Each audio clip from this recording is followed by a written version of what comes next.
Pag lang mga ka-farmers. Good day po mga ka-farmers. Isa na bang panibagong vlog po ngayon. Ito na rin po yung ito na rin po mga ka-farmers yung kaumpisahan ng paggawa po ng tulay dito po sa Hilaan, Bontoc, Southern Leyte. Ito po yung Hilaan Bridge.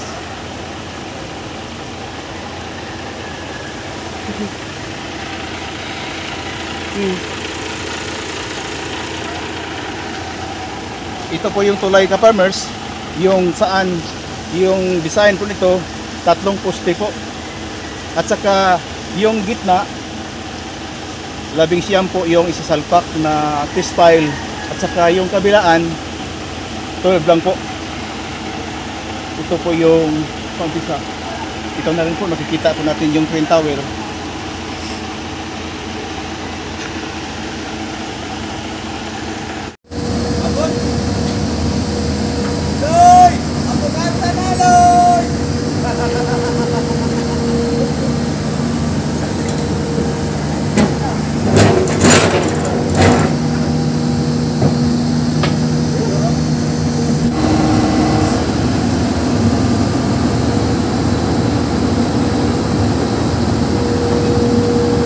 Inumpisahan na po mga ka-farmers na ipasok po yung kahoy para gamitin po sa paggamit po sa T-style mamaya-maya ito.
Ito na rin po yung mga ka-farmers, ito na rin po yung resulta po sa paggawa po ng tulay dito sa Hilaan Bridge. At saka malapit na rin po na may finish po yung project na ito na ilang araw lang siguro magkaroon po ng pagbuhos ng simento dito mga ka-farmers. Kahit makulimlim ka-farmers, kinunan pa rin natin ng video ito dahil mayroon pong masamang panahon dito sa Leyte. Kaya ito ngayon. Tsaka ito na rin yung mga abang ng mga bakal na matitibay. Kikita po natin yung biga mga ka-farmers. Talagang dikit-dikit po yung paglagay po ng mga bakal na sasabi natin na mawakasan na rin po yung palaging baha dito. At saka mahirapan po yung mga tao na tumawid sa baha.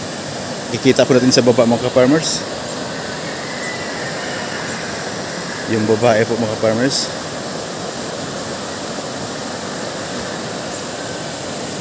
Pag matapos na ito mga ka-farmers, giginahawa na po mga ka-farmers yung mga motorista dito.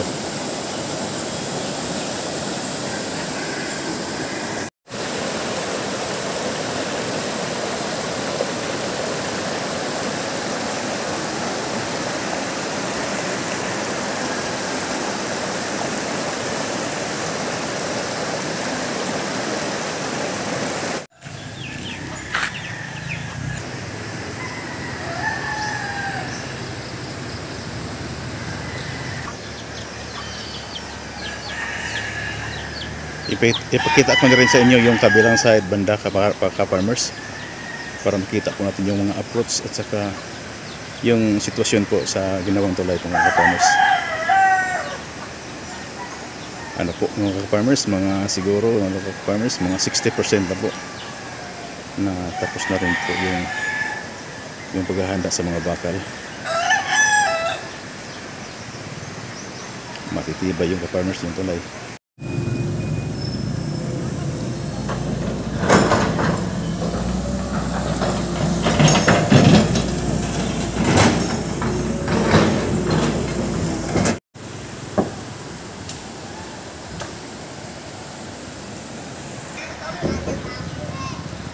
Ito ka-farmers, umpisa na po. Naglagay po sila ng pangabang po sa bridge deck po ito ngayon. Ito na rin po yung inaabangan na malapit nang matapos yung Helaan Bridge mga ka-farmers.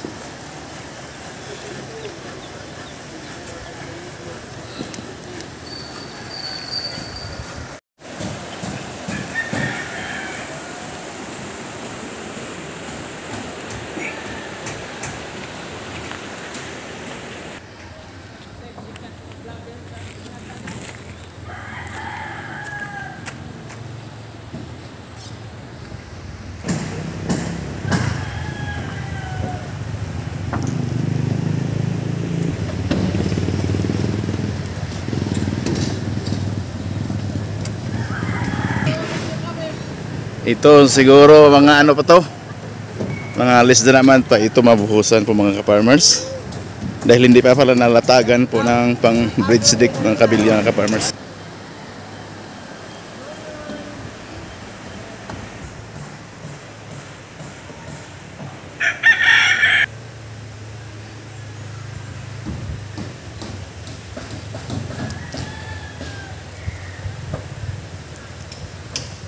Hindi na po gaano katagal mga ka-farmers yung inaantay po ng mga tao at saka motorista. Hindi na to abutin pa ng ilang buwan dahil malapit na pong mailagay po yung mga materialis pa na dapat ilagay sa bridge deck po. Siguro next week magkalagay po yan ng mga bakal. Hanggang sa ngayon po dito muna kami sa ilog dadaan.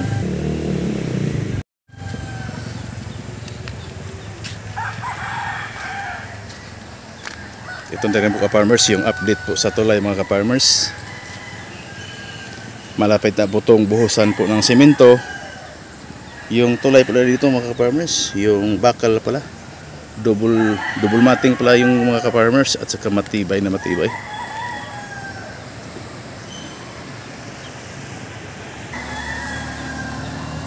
Pangsamantala mo nang doon po sa ilog muna yung mga sasakyan dahil hindi pa po tapos po yung tulay na malapit na pong matapos mga farmers.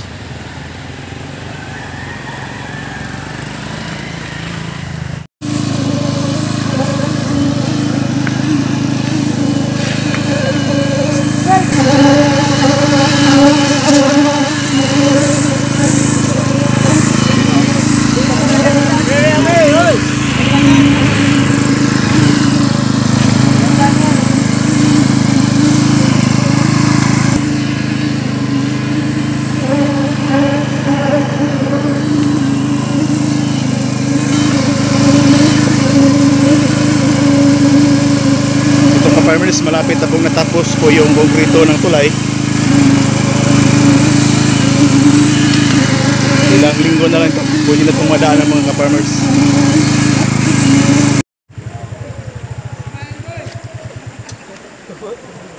Ito na ka-farmers, umpisa na po yung mga ka-farmers, umpisa na po yung railings na ikabit para mabuhusan po, para mayroon pong dumadaanan sa mga tao sa tulay na sa gilid. Puro ito po yung pedestrian na pwede po yung mga tao makalakad po sa gilid na hindi po maabala yung mga sasakyan, mga ka-farmers. Dahil itong tulay na ito, patapos na rin po. Makikita po natin sa video na kakaunti na lang yung kulang para ito po ay matapos na, para hindi na po maabala yung mga motorista, mga farmers. Ito po yung aking motor. Sa ilang linggo na po, makaraan na rin po yung mga four wheel, lahat-lahat mga sasakyan po dito sa Helaan Bridge, mga farmers. Yan na rin po, mga farmers. Ito, mga farmers, ilang araw na po ito na malapit na rin po matapos itong tulay ng Helaan Bridge. Makikita po natin sa video na tapos na po yung pagpuporma po ng railings para mayroon pong sidewalk yung madadaanan po yung mga naglalakad, mga ka-farmers.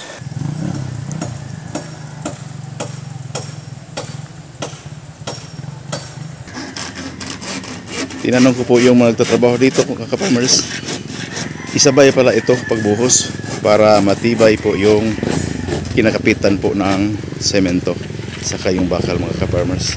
At saka yung mga motorista dito, mga ka-farmers, dito na rin dumaan.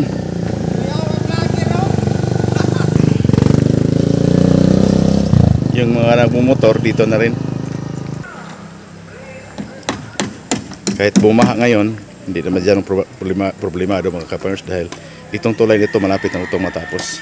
Mga ka-farmers, halos 90% na po yung finish po ng tulay ng mga ka-farmers. Simula po nung sagsagan po ng bagyo. Ito na rin po yung resulta, mga farmers. 90% na po yung tulay na malapit na po matapos. Sa approach na lang po yung problema ng mga farmers.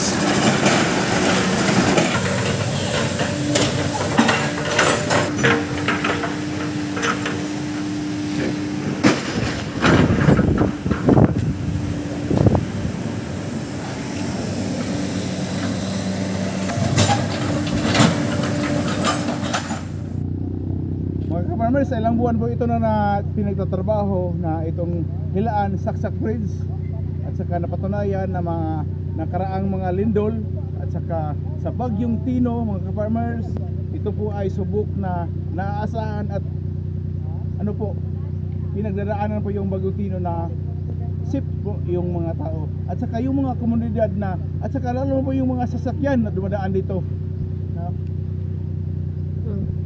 Atoy